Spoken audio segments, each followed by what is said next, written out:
Hi, everyone.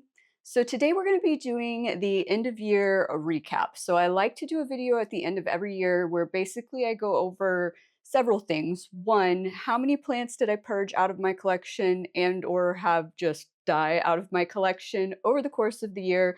Two, how many new plants did I get? Three, did I meet all of my goals that I set for the year? And then lastly, I like to talk about what my goals for the next year are going to be.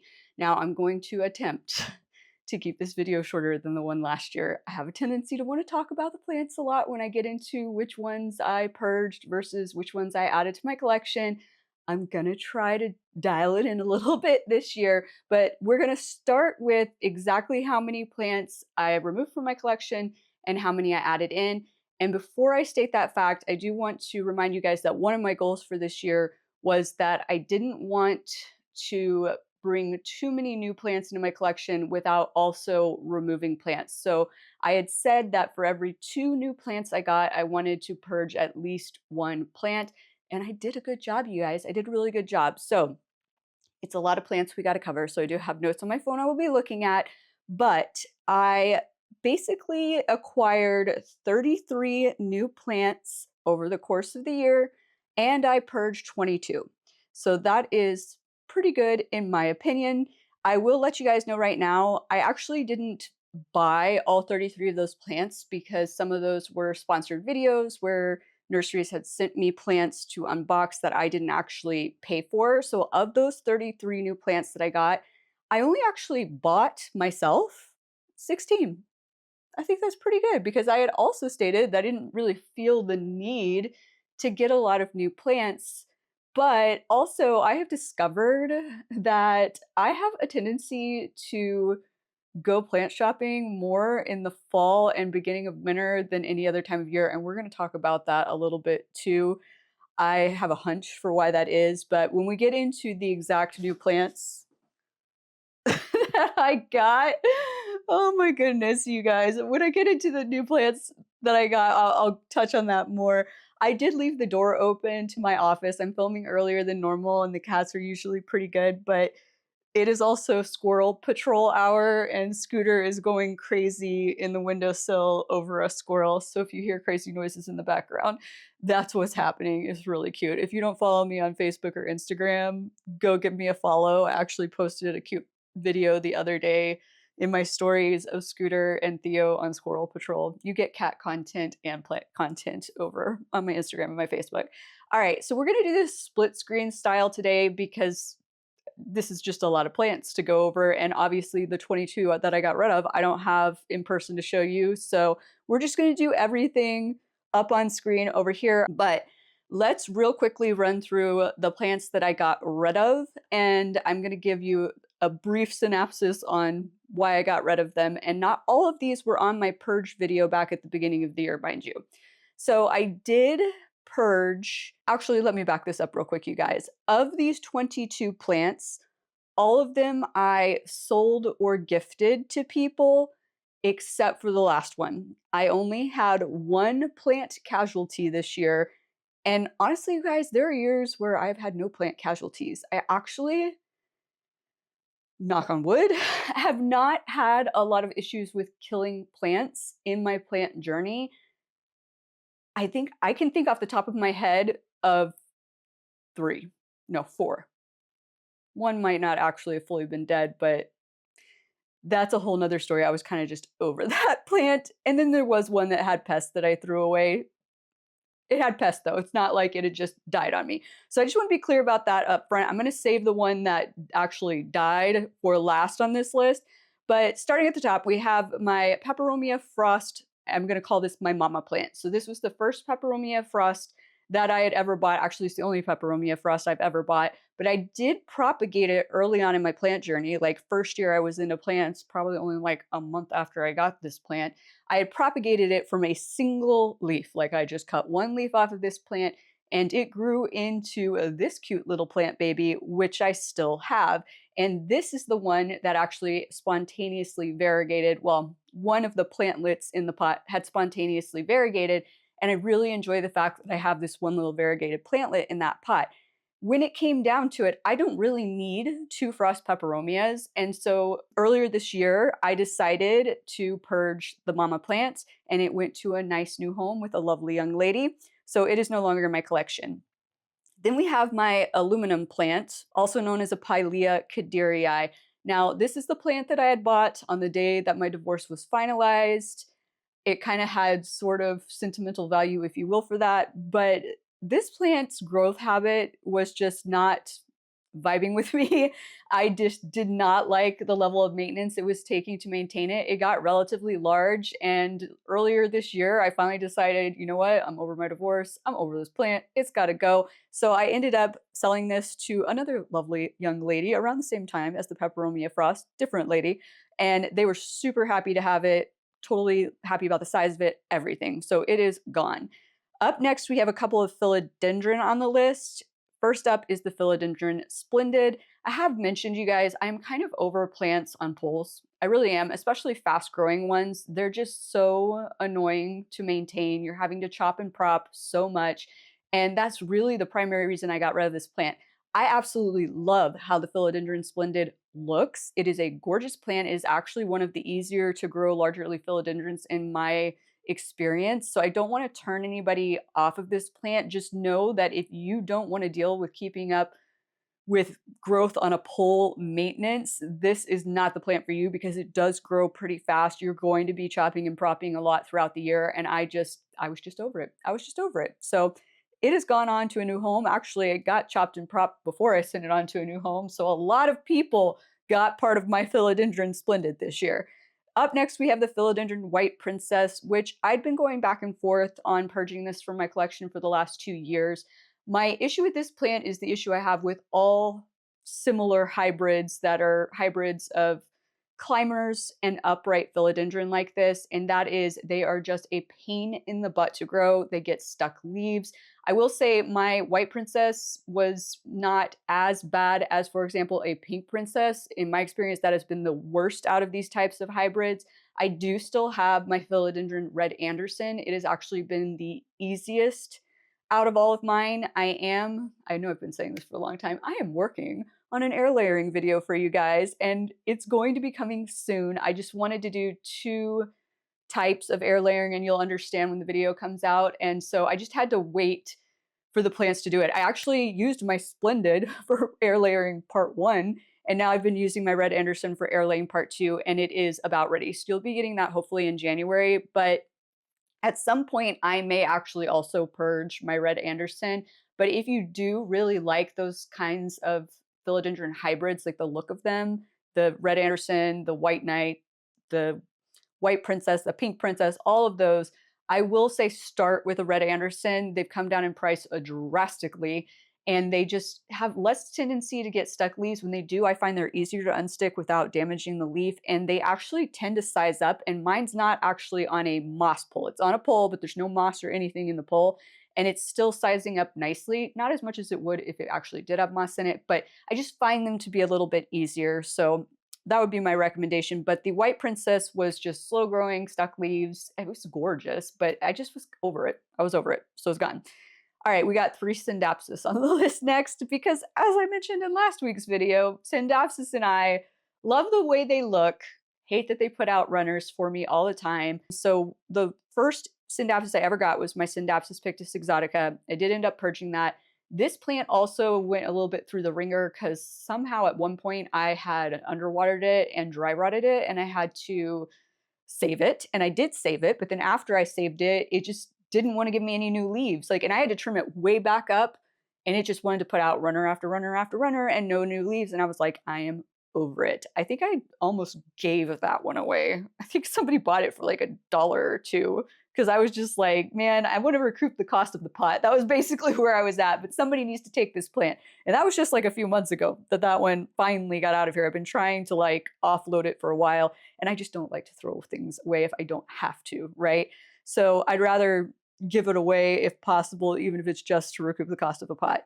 So that one is gone. Now, my Syndapsis that had done the best for me was my Syndapsis argyrius, smaller leafed Syndapsis. I don't know if maybe that was part of it, but I started having issues with this one also putting out runners, and it was getting really bald on top, and it was just becoming a lot of maintenance. Do you see a theme here, you guys? Plants that were causing me a lot of maintenance are primarily the ones that went bye-bye this year.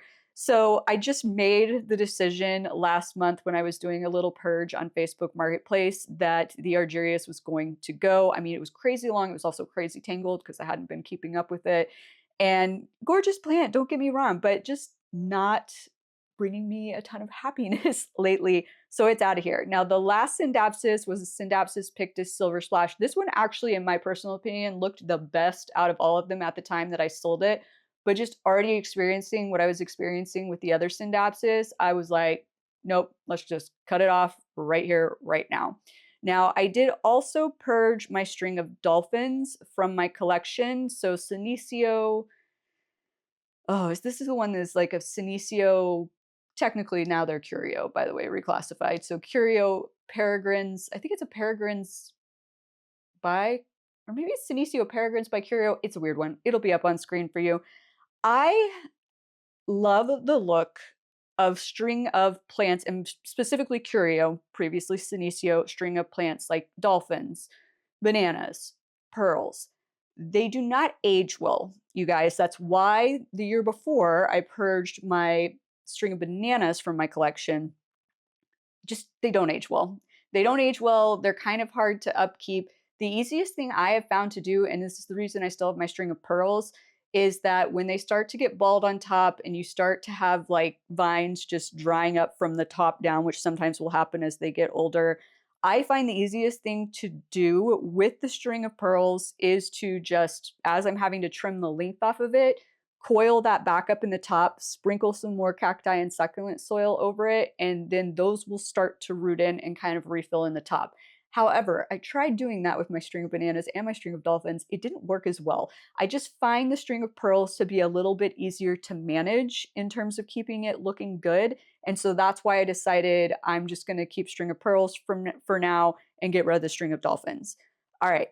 Mama Rhaphidophora tetrasperma. Now I say Mama Rhaphidophora tetrasperma because I still have a rather large, almost as large now as Mama was when I sold her earlier this year, Rhaphidophora tetrasperma that was propagations from Mama. The reason I chose to purge my Mama one was because I had taken some of her propagations and tried them in leca, and I was having a way better experience growing this plant in leca than I was in my epiphyte mix. I just was having lots of issues with leaves like browning on the tips, and just I had more leaf die off, I guess is the best way to put this, growing it in soil than I did, or I have had growing it in leca. So I kind of just decided I don't need two giant Rhaphidophora tetraspermas. The leca one's doing better. So I'm just going to sell Mama off to someone who was super excited to get that very, very large plant. Then we have Philodendron gloriosum. So interestingly, I think it was towards the beginning of last year, I decided to keep the only Philodendron gloriosum I still had left in my inventory for my plant pop-up shops. I had it up on my mantle. It was doing fabulously. It looked great, but crawlers are high maintenance, you guys. It is a crawling philodendron. Honestly, I'm trying to offload my Philodendron Plowmanii right now as well because they just are so, it's like the same problem you have with philodendron climbing that are fast growers. And my gloriosum and my Plowmanii are fast growing crawlers. They get to the end of their pot really quickly, and then you have to do this weird setup to get them to grow into the next pot, which is kind of a pain for a while until they get rooted in there, and then you've got to chop them. And I mean, I'm just like over it. I'm over it. Gorgeous, gorgeous plant, don't get me wrong, but I was over it. So it's gone. Okay, I did offload 2 Hoyas, which might be shocking to some of you since this was like my year of Hoya. And so I did sell off my Hoya Rebecca and my Hoya Corneri Splash to the same lady who had some troubles caring for Hoyas in the past, and she was ready to try again. So I was super happy to be able to help her out. I have never been a huge fan of that Corneri Splash. It was gifted to me. Both of those plants were gifted to me. I've never been a huge fan of the Corneri Splash because it is kind of a crusty leaf Hoya. I just don't really like those. Rebecca I actually like to an extent, but it just wasn't my favorite. And I was trying at that point, I was feeling a little bit overwhelmed with plant care at the point that I decided to purge that one. So I was just kind of like, plants that I'm not totally 100 like percent in love with, they gotta go. Okay, Syngonium Eurythophyllum Lanocardi Road. I think I pronounced I feel like I always pronounce that one wrong, but it's up on screen for you. Gorgeous Syngonium, you guys. I love this Syngonium, but oh my gosh, it is so sensitive. And some of you warned me. I don't know what it is. Well, first of all, it's got thinner vines than a lot of your other let me try this again. It's got thinner vines than your Syngonium podophyllums do. So this is not a podophyllum Syngonium. And because of that, they're so thin that they are so prone to snapping and breaking. And I want a beautiful trailing version of this plant. It is gorgeous with super dark green fronts to the leaves and reds to the backs. And it just kept snapping on me. And I was just like, I'm over it. I'm totally over it. I think I need to try again at some point with a established, very bushy plant, because mine was just a single vine that I actually got in a plant swap with someone. I think that was my main problem. Also, maybe because I put it in leca, I don't know if maybe that was making it more easier, I guess, for the vines to snap. I don't know, but I need to like try again at some point. But right now I'm just so turned off of it that that's not going to happen anytime soon. But a gorgeous plant, just once again, I was just giving me problems maintaining it. Okay, variegated Monstera Peru. This was gifted to me. Was this gifted to me this year? Or was it gifted to me last year? I think it was gifted to me last year. Yes, it was gifted to me last year by, I believe, Aroid Asia. Beautiful plant. Do not get me wrong. Absolutely stunning. But I had heard and started to experience that it does put out runners, which was my big issue with the Syndapsis that we were talking about earlier. And so I decided pretty quickly that I was going to sell this one. And so I did. I sold it. I sold a few of its cuttings to some people as well. And it is now with people who are willing to maintain it in the way that has to be done to help prevent that, which is primarily growing it up a pole. Okay, we have just a few more here. So Begonia maculata, I did finally make the decision to purge my giant Begonia maculata, which I had kept cutting up and propagating and selling. I don't even know. I think I looked when I sold it at my inventory sheet, and I think it's like the 30 something number Begonia maculata that I have sold, and I've never bought more than one. Like I bought my mama plant and I've just had to cut it that much to maintain it that I've sold 30 something to people over the course of like 4 years. The thing grows so fast, but it gets huge. It's hard to maintain. It's hard to find space for it. And I just got to the point where I'm like, I'm over this. Like too much maintenance. I'm over it. You can find them really easily now. So if I want another one at some point in time, I can get one again. Once again, gorgeous plant. Absolutely love it. Just don't want to deal with all that maintenance right now. Syngonium scrambled eggs. This should not be a surprise to anybody. This was another plant that was gifted to me. This is the variegated version of the Winlandii. I did purge my Winlandii out of my collection last year because once again, this is just a Syngonium that does not grow as well for me as my standard podophyllums. It's a plant that really, a lot of Syngoniums you can let trail. These are ones that I find really want to climb. And yeah, I don't know, it just, not for me. Growth pattern, not for me. Okay, Epipremnum pinnatum marble. I did win this plant, a cutting of this plant in a Palm Street giveaway in a Texas Plant Connection Palm Street Live. And I just have had issues with Epipremnum pinnatums putting out runners. So once again, it's just runner central with them, which is why I knew that I was probably not going to be happy growing this plant long term. So I went ahead and passed it on to someone else. Now I did also finally offload my Epipremnum Baltic Blue, which is also a form of pinnatum. That one I'd been trying to purge the year before and just hadn't had any luck. And I did start having it, growing it like up a pole, and it was doing a little bit better that way. And I got it looking pretty good. And then I finally found somebody who really appreciated what all that work I had done to get it to that point and sold it to them. Okay, Aglaonema emerald. This is one, is this the only one? Let me double check. Okay, this is the only plant on the purge list that is also on the new plants I got this year list. And this happens every year. There's always at least one. So this plant was gifted to me back in the summer. It's a pretty plant, you guys, don't get me wrong, but it's just not my favorite. It doesn't really, I don't know, it doesn't fit in well with color schemes and everything else in my collection and in my house. So I kind of knew right away that I was probably going to pass this on to somebody else. Not to sound ungrateful for this plant being gifted to me, but it's just not my favorite. So it has gone on to a lovely young lady. Monstera adansonii Indo variegated. This plant was also gifted to me years ago.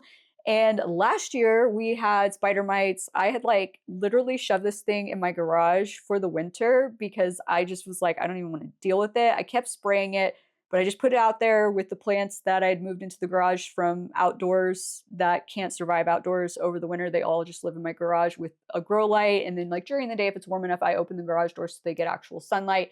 So I had shoved this plant out there with them. It ended up like almost immediately losing all of its leaves. And I was like, all right, well, it's gonna make it easier to treat for pests. So I just spraying the bare vines and everything. And I was like, this plant's probably done for. I think I watered it maybe twice over the course of the entire winter last year.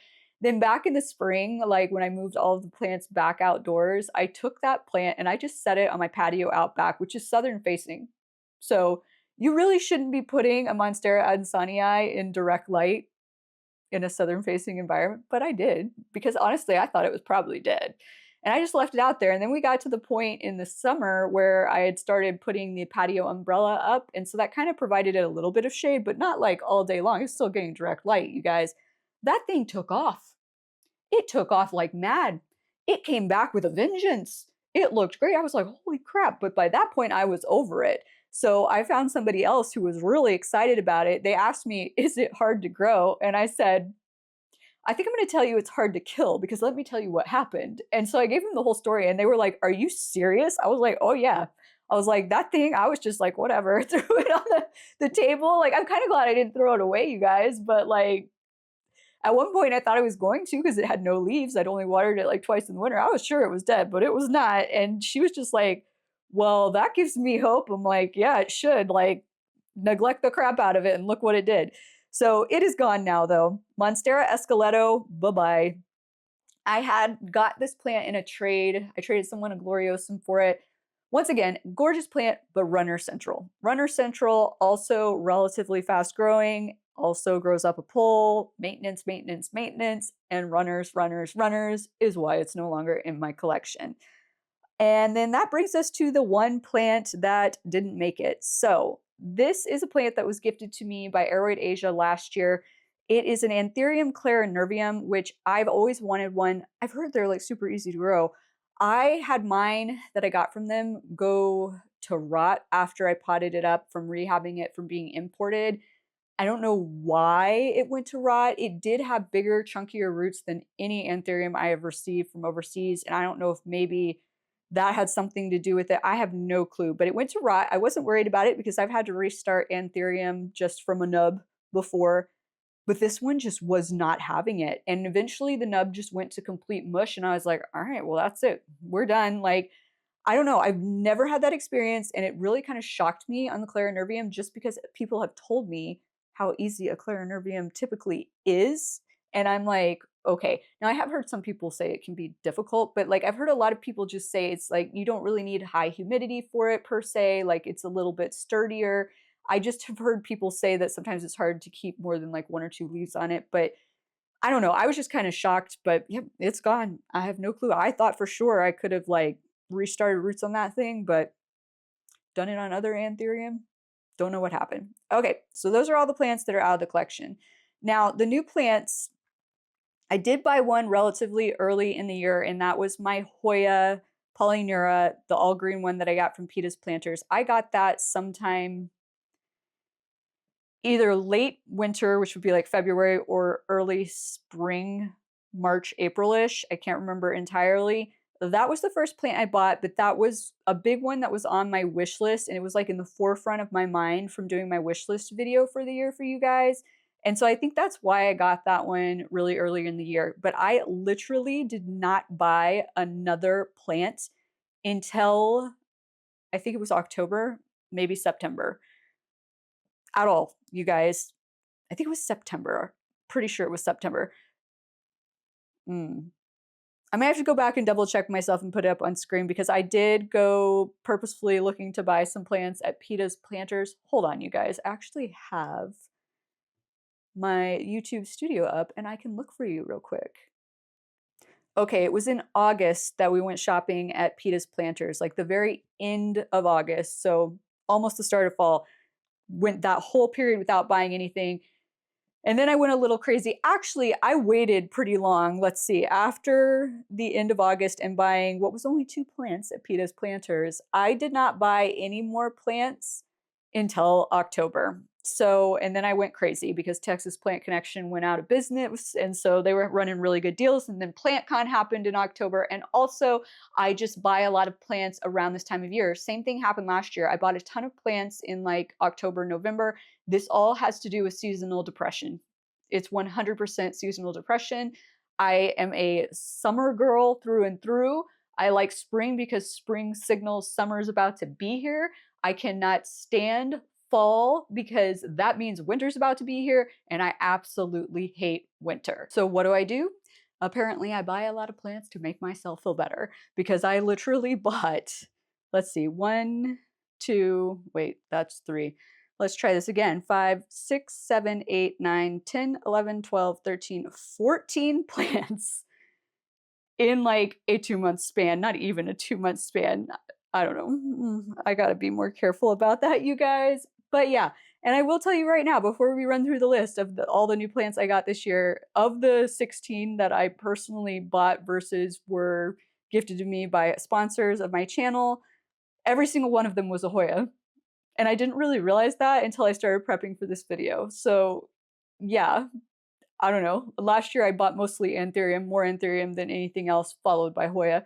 And yep, this year all Hoyas, you guys. It was all Hoyas. But guess what? They're so easy to maintain and care for, you guys. That is part of the reason. I am in my I want easy to maintain plant era. Honestly, I'm starting to find Anthurium a bit high maintenance, a lot of them. I might be like purging more Anthurium out of my collection. I don't know. We'll do that purge video in the spring. That's when I like to do my purge videos. Okay, so let's run through these super quick. So we already talked about the Hoya Polyneura all green one that I got from PETA. Now I did also around that time get another one of those from Aroid Asia, and also in that order from Aroid Asia, which these were gifted to me, I got a Hoya Mimasa, which I have absolutely been loving. It is doing fabulously. I got a Hoya, what I think is pronounced Boise possibly. It has actually finally started to put out some new growth. It's been doing well since I potted it up, but it just hadn't really, it'd been working on its roots. It hadn't put out new leaves yet, but it has now started putting out new leaves. Loving that one. I got a Hoya Cumingiana Alba Marginata from them, which started after I like rehabbed it and got it potted up and it started to produce roots. It started growing more and then it kind of stopped. We'll talk about this more a little bit here in a second because I did get another one of these later on in the year. I also got a Anthurium Dark Phoenix hybrid. I'll have the full name because it's like, I think it's 3 different plants involved up on screen for you. Absolutely loving this one. This one is living in my kitchen. This actually was like almost 3 plants in one. I did split it up to do kind of a test between my epiphyte mix and my forest floor mix. They both did well, but I didn't need 2. So I did actually technically purge one off. I didn't include it in the purge list though because it came as like one plant, if you will. It's more like, in my mind, a propagation, but just want to let you know that the one that was in the forest floor mix I did sell on. And then a few months after this, I did get an order of plants sent to me, gifted to me by Green Spaces ID. And so in that order, we had the Hoya latifolia albo marginata, which I am actually really digging. And we had the Anthurium silver blush white mint variegated, I believe is the full name of it, that doesn't look variegated at all. And I do already have a silver blush and they pretty much look identical to me right now. So there's a good possibility one of these is going to get purged out of my collection this year, especially if this one doesn't start to show any kind of variegation because I don't need 2 just regular silver blushes. In that same order, they sent me my absolutely stunning Anthurium King of Spades. Loving this one so far, so it's not going anywhere. I did get from them in that order a Syngonium White Butterfly Variegated, which is doing well. I got an Aglianema Emerald, which, as I mentioned, I have already purged that one. And I got my Monstera White Tiger, which I promptly discovered had rust. That has been a thing. Video coming in the future for you on that and how to deal with rust if it happens to you. But I will say that Monstera White Tiger, despite the whole rust situation, has been growing really well for me. It is in LECA. Like, I need to do a LECA update video for you guys because I think it's been right around 2 years now that I've been growing in LECA. So I probably need to give you guys an update on if my feelings about it have changed or anything like that. So might be getting that video sometime in the new year. Okay, so now we get into when I got depressed and started buying way too many plants. So I got most of these plants from either Peta's Planters or Texas Plant Connection, with the exception of the last one.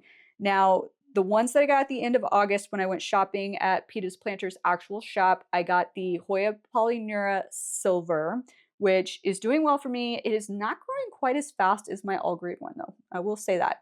I also did an impulse purchase at checkout and got my Hoya Bella Inner Variegated, which is growing rapidly fast for me. Absolutely loving that one. I then got the most expensive plant that I have ever actually personally paid for, and it did not go as planned. I got my Hoya Polyneura Jasminka, which was a new wish list ad. I got it from Texas Plant Connection. It came in, it was already kind of looking like something was going wrong, and the plant promptly died, and it's totally dead. I pulled it out, checked it the other day. It's a goner. So then a few weeks later, I got another one from them. That one came in. That one is doing fine. It has put out 2 new leaves. Like, I'm so happy it was not just me and something I did. I mean, there was just something was wrong with that first plant, you guys, because the second one came in, looked way better, and has done fine for me. I then proceeded to buy 3 Hoya Suzy Qs from Texas Plant Connection because I thought maybe they would be slow growers, and then you guys told me they're not. But they were really tiny, so I have 3 now, and I'm going to eventually, once they have more established roots, pot them up together. I then got another Hoya Cumingiana albomarginata with the intent of adding it into a pot with the one that I got earlier in the year from Aeroid Asia. It also started growing like right away, pumping out a bunch of new leaves, even after being like shipped to me. And then it kind of stopped. Both of those are just not growing for me right now. I don't know what the deal is. And I mean, their roots look great. Like, I'm watering them regularly. I'm not underwatering, I'm not overwatering. They just stopped. I don't know, maybe it's because it's winter and they somehow like recognize it's winter, even though it's hard to tell in my house. I don't know. But I'm hoping they start to pick up again soon. Then I got a Hoya Lori Lynn from Texas Play Connection. There's debate. Nobody was able to tell me for sure on the video where I asked about this. So once again, if anybody knows for sure if this is a Kintiana or a Wayettii, comment down below and let me know. My Wayettii I own is a weird Wayettii. I think I have a Wayettii that has mutated. Once again, I'm trying to do a little more research into this to figure out if it is actually a mutation. I am almost 100% certain it is. And so it's hard for me to say, but it is I'm going to screw this up. It's the outer variegated version of a Kintiana, or is it the inner variegated version? It will be up on screen for you guys, but it's kind of the opposite of the more standard one that you see, or it could be that of a Wayettii. I don't know, you guys. It's so hard to find information, and Kintianas and Wayettii can look very similar. Just looking at this one, though, I feel like it's a Kintiana, but once again, my opinion may be skewed because my Wayettii does not look like a standard Wayettii.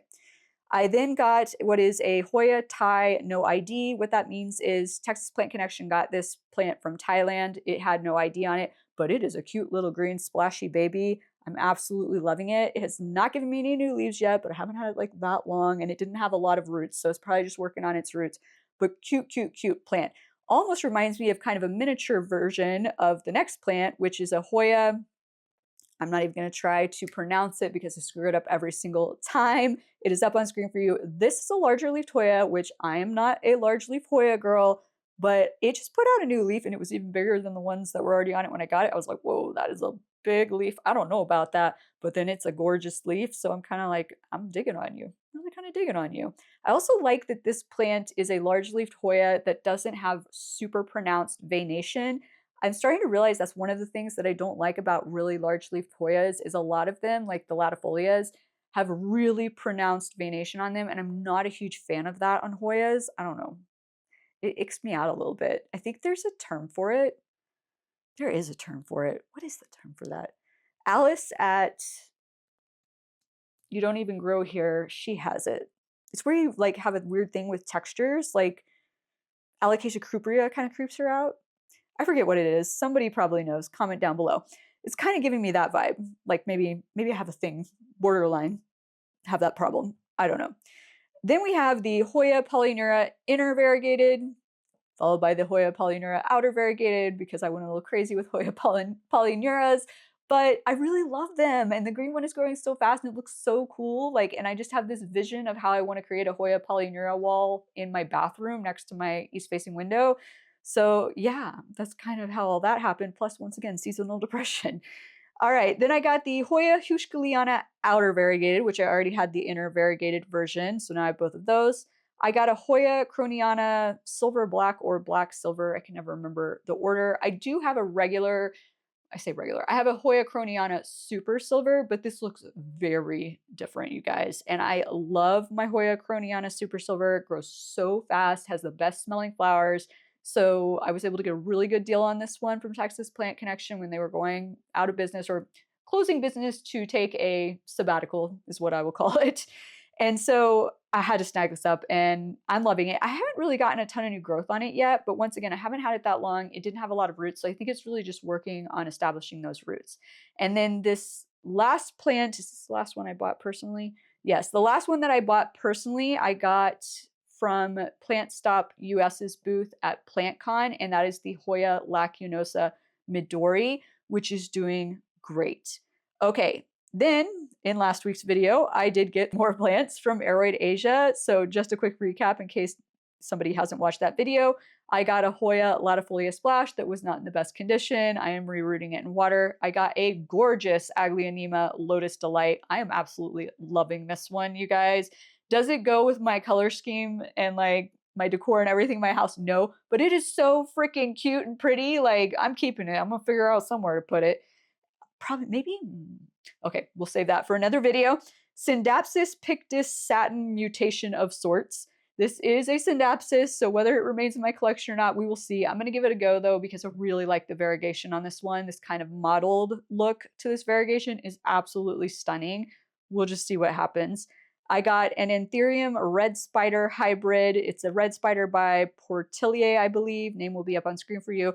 Super dark leafed Anthurium. Love the red spider. Love my other Portillier cross I have. It is like one of my lower maintenance Anthuriums. I know I was saying earlier I might purge some Anthuriums out of my collection. That other Portillier cross I have is going nowhere. So if this one behaves similar, it's not going anywhere either. I did recently pot up all of those plants from that import video with the exception of the Hoya lacunosa Asami reverse, which we had seen that there was some stuff going funky with the stem at the base of it on those. So I had cut all that off and I am rerooting them in water, but they're doing fine. Which just leaves the Hoya Burtonii or the Hoya DS70 AFF Burtonii. I don't know. A lot of you are trying to help me troubleshoot this whole weird naming thing with this. I will try to go down a rabbit hole at some point for you guys to figure out what the deal is, but I'm just going to call it a Hoya Burtonii for now. It is an inner variegated variety. It has been potted up. It is doing great. Absolutely loving it.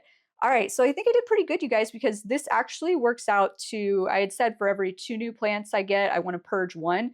It actually works out to mathematically slightly more than 1 plant that I purge for every 2. However, I'm going to tell you that as we're moving into talking about did I meet my goals that I had set for this year and goals for next year, I am going to actually set a goal for myself for next year to do a 1-to-1 because I still have been feeling slightly overwhelmed with plant care.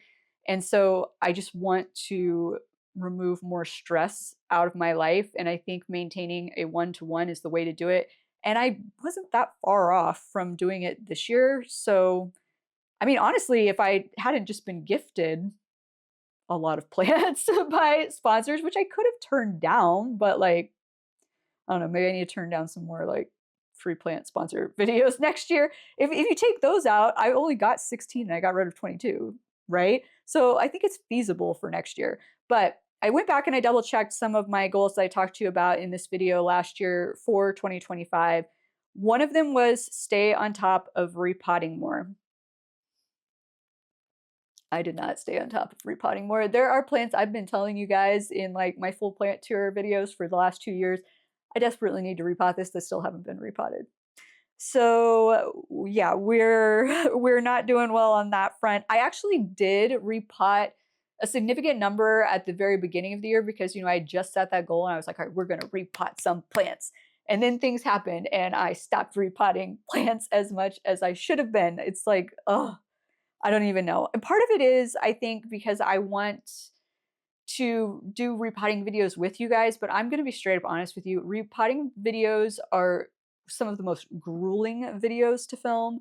They are also some of the most time consuming to film because I actually started fairly early on in my YouTube career doing 2 camera setups for you guys on repotting videos. So I have a camera setup that's it's a little further away than this, but you're getting this version of me. You can see the plant in front of me when I'm repotting in my kitchen, and I can talk to you and look at you and whatnot. But I have another camera setup that you can't see that is zoomed in on the actual repotting process.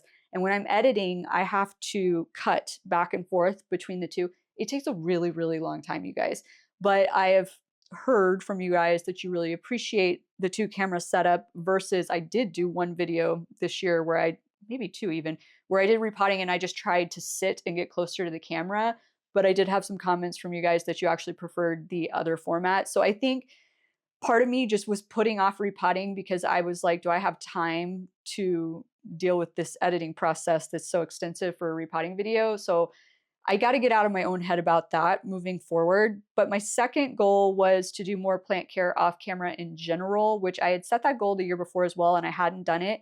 This year I did, and I still kind of caught you guys up on it. So I did a video a while back, I think it was in August, called Secret Rescue Repots. So I did a lot of rescue repots because they had to be done, right? Or the plant was going to die. It wasn't just a case of, oh, this plant really needs to be repotted. It's been in this pot for 3 years. And yeah, I can see that it's really root bound and whatnot. These were like, I accidentally underwatered a plant or I accidentally overwatered a plant and I needed to rescue it. So I did a lot of those off camera and then gave you kind of the story of what happened and updated you about it later on in the year so you still knew what was going on. So I did well with that goal.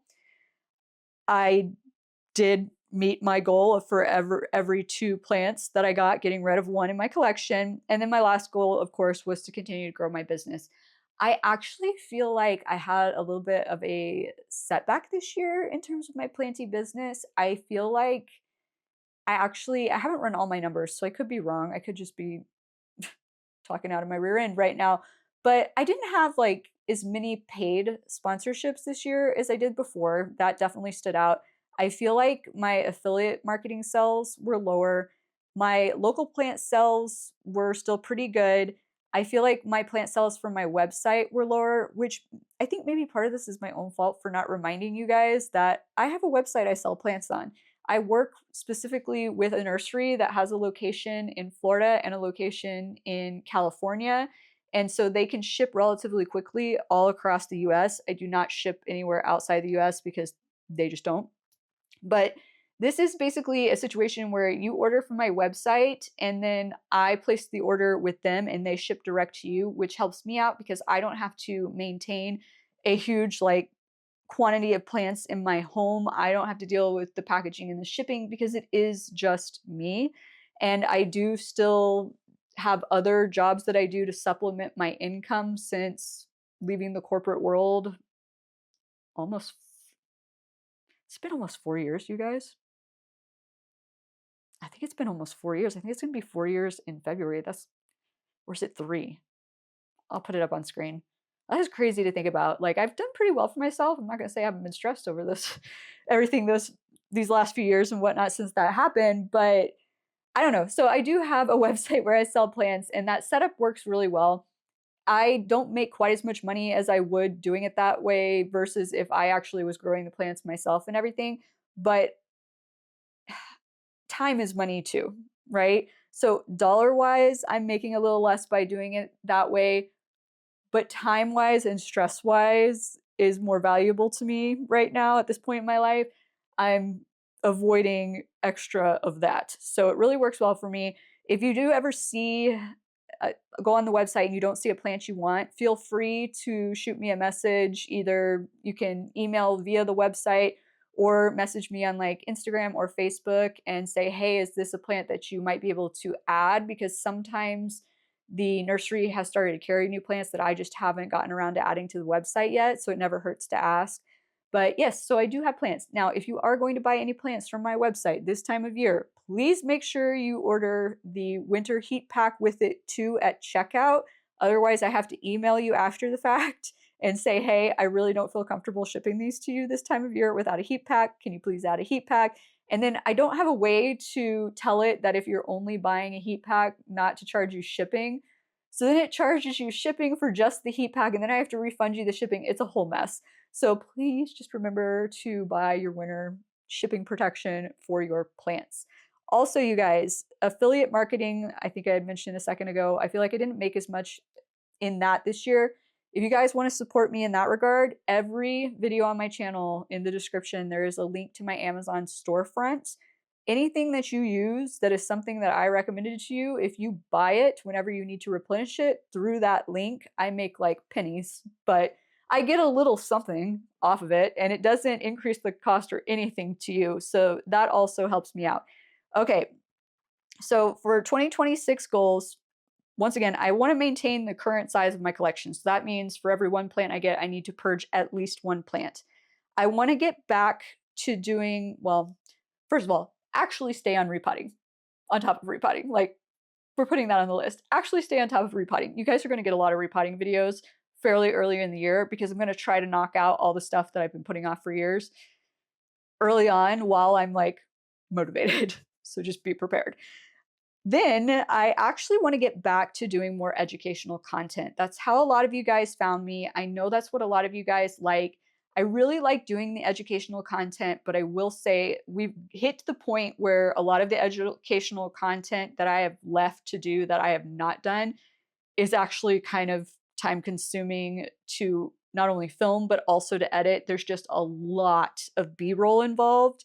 There's a lot of I need to actually, if I'm going to film the process, so for example, the air layering video that I'm doing for you guys, I have to actually film every step of the air layering and I have to let the air layering happen. And like, it's like a 6-month process, start to finish, to be able to show you actual like footage of how it's done and how it's going to look and what the outcome's going to be. So it's just time consuming in that regard. And then some videos I can actually use like stock footage that's available from various sites on the internet, like Motion Array and things like that, which is nice because then that saves me the time of having to film B-roll, especially if it's something that's going to take me 6 months to complete the filming process of. But just having to have a bunch of separate clips and B-roll in a video, it makes it more time consuming to edit. I don't want this to sound like I'm complaining, by the way, because like I said, I really like doing educational content.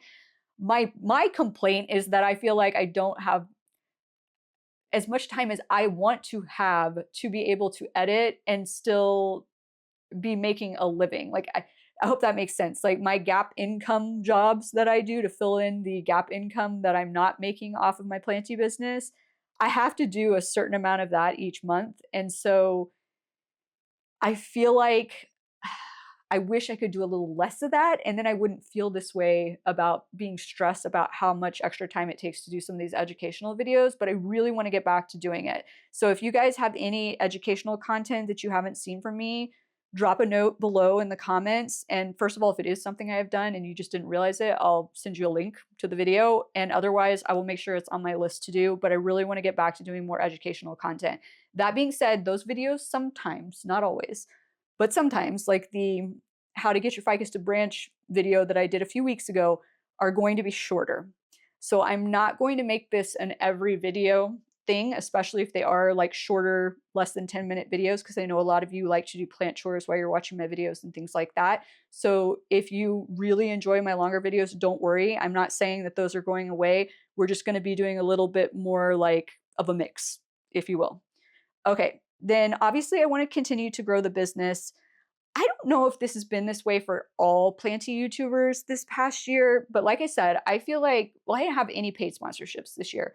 And a lot of the sponsors who had worked with me multiple times in the past, like nothing this year, but I did notice that I didn't see them working with some of the other planty YouTubers that they've worked with consistently in the past too.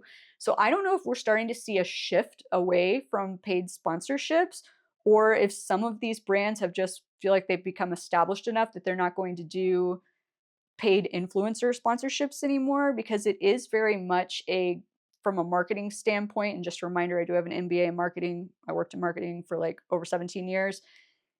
It is very much a good strategy, especially in this day and age when a company is relatively new. Also, though, I feel like it's starting to be overdone, and I feel like people are starting to be less trusting of when an influencer pushes a product versus when this first started to become a really big thing in the marketing world. You guys were more trusting of us. And now a lot of these sponsored videos almost look like ads, and some of them actually are ads. And so I think it's brought the trust level down. And so I feel like a lot of people aren't doing influencer paid sponsorship deals anymore. And I need to ask around and see if that's kind of what other people are feeling and what they're experiencing, but I need to find some way to fill that gap. So I got to figure out more on continuing to grow the business. I really need to do a better job of talking to you guys about plants that are on my website and things like that, because a lot of you may be like, oh, I didn't even know you sold plants on a website. Also, I discovered I thought nobody had ever bought any of my merch, you guys. And I just did like a really basic merch launch back when I lost my corporate job, however many years ago now, of just branded merch. And a lot of you guys were like, well, I don't want to wear merch with just your brand. And so I literally thought nobody had ever bought in like 3 or 4 years, however long it's been, nobody had ever bought a single piece of merch. Some of you have bought merch. It just doesn't automatically get sent to my account. I actually logged in because I'm working on new merch, which those of you who don't want branded merch are going to like this one. So I actually logged into my spring account to check on some specs so I could work on this new merch. And you guys have bought merch. I had all this money sitting there that, I mean, it wasn't a ton of money, but it was money is sitting there that has not been pushed to my account because I had to manually ask for it to be sent to my account. So thank you to those of you who bought merch. And new merch is coming. And I did say this last year, and I worked on the designs, and now I am being annoyingly picky with myself. I've got the main designs done, but I'm trying to find the font that I think will look best for the wording. And I'm just being indecisive and ridiculous. And I think I'm going to get somebody who is more into typography as a career than me to make these decisions for me so I can just get this merch out to you guys, because I think you're really going to like it. I hope you're going to like it. I like it. But also I think I need to switch vendors, because I've been using Spring because that's what everybody used when I first started doing my merch. And then I've been having annoying experiences with them. And then Kaylee Ellen just announced on a recent video that she's parted ways with them because she was having issues with them and her viewers were having issues with them. So I had actually originally started with Fourth Wall, I think it is, and I switched to Spring because I felt like Fourth Wall didn't have as good of a selection of items. And I think that's changed now. So I'm probably, at the same time I launch this new merch, I'm probably going to change the vendor. So those of you who have ordered merch, if you had problems with Spring, I am so sorry. And I'm probably going to be changing to Fourth Wall. But that is the main things that I have on my 2026 goals. I am curious to know what your guys' goals were for 2025. Did you meet them? And maybe what some of your goals are for 2026. So drop a comment down below and let me know. And if you've enjoyed this video, please be sure to click that like and or subscribe button. And I look forward to seeing you again next time. Aloha!